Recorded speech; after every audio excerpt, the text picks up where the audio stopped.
Bhupesh Baghel, one of the reasons why I'm told he lost was also because he was asked to fund all the elections from Assam to UP, So it does have its fallback. Congress says it is not very thing with funds.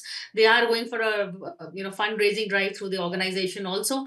So that it's a lot is left to individuals, because they have a lot of individual chieftains like Kamal Nath. He financed the whole Madhya Pradesh election. Bhupinder Hooda. But then you have a problem that these guys then tend to become dictators and do things their way, which is not always the party's way. So Congress will have to figure it out. But apart from the financing, anything else, it is Rahul Gandhi very much in control.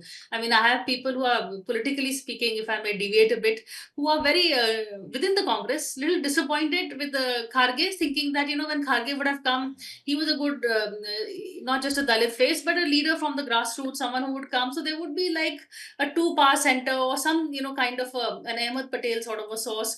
But Kharge seems to be more of a yes man. KC Venugopal is running the show, and KC is doing everything that Rahul says. So there is a lot of resentment within the Congress also. But it is Rahul's party, his ideology, he says caste census is the issue, caste census is the issue. He says reshuffle hoga, reshuffle mein unhi ke log aayenge, unhi ke log aate hain. Kharge barely gets a say. So let's see what Rahul does with this party. He's proven that he can, in terms of these allegations, he doesn't get phased down, he meets it head on, and that shows a good, in Yeah. terms of his own posturing. वो अच्छा है. Jail जाके तो leaders बनते हैं लोग.